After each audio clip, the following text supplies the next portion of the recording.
What's up, beautiful people? How you doing? It's your boy Jege. It is so good to be back on your screen, on your phone, your laptop, your iPad, your TV. However you're watching this, it is so good to be back on your screen. I had missed you. Let me take 2 minutes to thank you wholeheartedly for your thoughts and prayers over the last couple of weeks as we were getting ready to rest my grandfather.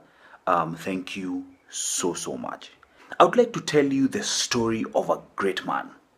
But in order to do that, I need to take you to a special place.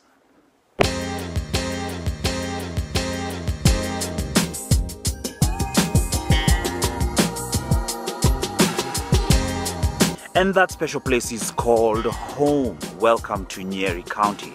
This is ground zero. This is where my earliest memory of my grandfather is. See these seats right here? Yeah, there used to be much more. They start back there and they would go all the way around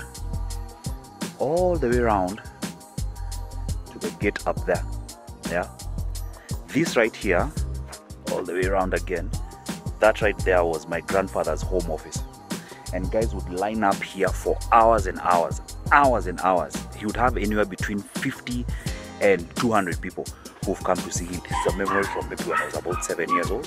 What was special about my grandfather was he would sit down and see as many people as humanly possible. The guy would start at 8:30 and he would go through all the way to his lunch break. He would take a 1 hour lunch break and he would come back and see more people. And half the time, in fact almost always, people were asking for help, financial help or help of different kinds, and he always granted when he could. And he did that 2 days in a row every single week for the time that he was in office. So this is me telling you about the great man my grandfather was. When I was that young, him and I, for obvious reasons, didn't relate a lot. I was really young and he was really busy. But as life would have it, I was granted an opportunity to get to know this man better at a different stage. Later on, I don't remember the exact year, my grandfather had to move to the US. He had a serious back problem that saw him go through several surgeries and could only be done in the US. And so he moved there for I think 12 or 15 years and came back in 2009, and he invited me to live with him in his current home. I had just come back home for a year, just to kind of figure myself out a bit, and I needed to get back to Nairobi, and my grandfather offered me an opportunity to live with him. And I got to know him. I got to know the man behind this massive name that was so prominent, so revered, so respected, not just in our family but outside. The people in this constituency, Teto constituency, still speak very highly of him.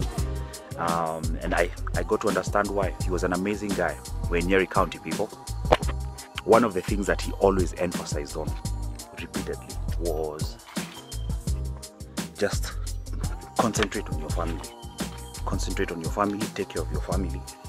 No matter what happens, this is your first priority. Nothing else matters before the family. And that's something I've taken to heart. And it's kind of how I live my life. Looks like it's May season up in here. I'm walking you towards one of my grandmother's coffee bushes. Do you love? I love my coffee. That's a coffee bush. Oh, okay, hold on. I might have a few examples. Those are almost ripe for picking. I can tell that someone has been here picking recently. I recently told you the story of how I got my first mountain bike. I did a lot of this. That's how my grandmother got me my bike. And she told me, fine, how much is it? Raise half of that money and I'll give you the other half. And this is how I raised that money. It's one of the things that remind me of my childhood. That's coffee. And it's a great segue because my grandfather loved farming as well. I'm going to miss my grandfather greatly. He got to go out at home in his bed on his terms. The people who spent that evening with him say that he was good. He had his dinner, had conversation, watched the news. He had a bit of a cough. He went to bed, he slept, he never woke up.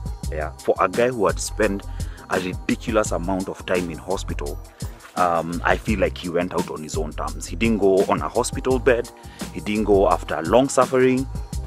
he went out his own way. This has been a tribute to a great man, the guy I'm named after, the guy who is the sole reason that this family is what it is. I've been off the vlog for a bit. There's been a lot going on. First it was laying my grandfather to rest, and then after that it was elections. But it's good to be back, and I thought this was the perfect story to come back with. Just share my respect for him. Oh, that right there, that's from the 80s, I believe. My grandma and grandpa kept pigs, and that's one of the processing units. Like, they actually used to process pork. There was another one down here somewhere. I don't know if that structure still exists. It's good to be home. The baby is loving it. Where are you going? So allow me to share with you some interesting facts about my late grandfather. In 1957, he became a teacher. In 1962, or between 1962 and 1963, he became a headmaster. After that, he left teaching per se and joined prisons as an officer. That was between 1964 and 1968. He was the superintendent of prisons and deputy commandant, Committee Maximum. After that, in 1968, he jumped into entrepreneurship, and he started with the largest general store in Nyeri. It was called Muitoria Farmers. In 1970, he started Kanyi Waithaka Builders, that was later going to be called Ken Century Builders. They dealt with roads, hospitals, and schools. Not too long after that, or just before that, he had gone into large-scale coffee farming.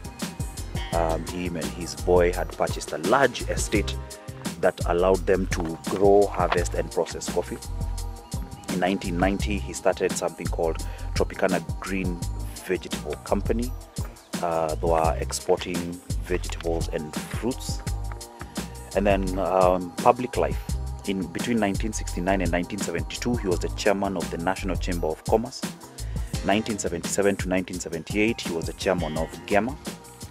1983 to 1986, he was the chairman of Agricultural Finance Corporation. 1983 to 1987, he was the chairman Association of African Contractors. In 1989, he was the Minister of Information and Broadcasting. 1990 to 1992, he was the Minister of State of the Office of the President in charge of Internal Security and Provisional Administration. There's one I forgot. In 1974, he was the mayor of Nyeri Municipality. I mean, my grandfather was an extreme achiever by any measure. Now, here's what I thought was very important to share. My grandfather came from a very, very humble place, and they didn't have much. They have very, very humble beginnings. The one thing that my great-grandfather did for his sons, when you became of age and you are ready to start a family, he did one thing for you. He paid bride price for you. So my grandfather, how now the cycle changed. My grandfather made a very strange request to his father. He told him, instead of bride price, pay for me school fees. And so began the very, very lengthy, very impressive journey on which my grandfather bridged the gap for myself and all future generations in a massive way. If it wasn't for my grandfather, I would probably be goat herders somewhere on the plains of Laikipia. He bridged that gap for me. My uncle mentioned that the other day, and I was like, that is so true. If it wasn't for Guka's massive ambition and insane drive, I don't know where this family would be today. Thank you so much for watching this. Thank you for taking time to appreciate the man that my grandfather was, and thank you for the way you have been encouraging and supportive through this very difficult period as we got ready to rest, or to lay him to rest, and eventually we laid him to rest. It was a wonderful ceremony. It was well attended. It was very dignified and respectful. He's resting now. We've done that bit. It's a wrap. He's resting now. Now it's up to the rest of us to continue his legacy, to make sure that everything he stood for is remembered for a long, long, long time to come. I had actually finished shooting this vlog, and then I realized I didn't include my most profound memory of my grandfather, which is pretty amazing, so I thought I should share that as well. In December of 2013, one of my aunties took us on a family vacation in Coastal, and my grandfather and grandma were there. And one of the things my granddad really wanted to do while we were there, we're in North Coast. He really wanted to see South Coast. He wanted to go to Diani because it had been a while since he was there. And so on one afternoon, myself, Eva was very pregnant with Ken at that time, my grandma and grandpa, we took a drive down to South Coast. On the way there, he told us these amazing stories of his coastal experiences from when he was much younger. And then we got to this hotel, he had a cup of tea, and then he suddenly said he had this very prominent, very authoritative voice. And he said, Junior, you take me to the ocean for a swim. So at this point, my granddad was maybe 74, 75. I'd been told that the guy was a great swimmer, but I wasn't too sure how he would fare in the ocean. It had been a long time since he was last in the ocean. But he was very adamant, and so I decided to oblige. Careful, sweetie. And so I found us a changing room. He had even carried his swimming shorts. I found us a changing room. We got into our swimming trunks and we went into the ocean. And so we walked in, and as soon as the water was somewhere knee-high, he said the most scary thing I'd ever heard him say. He said, Junior, I can't move my feet. That was terrifying because my grandpops was well over 6 foot and he was a big guy.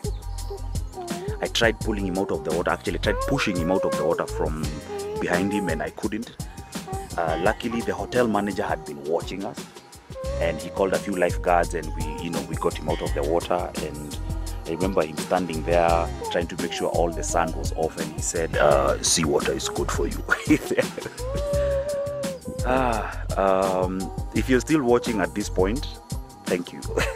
This has been a really long vlog. It's my longest one yet. I almost turned it into 2 different pieces.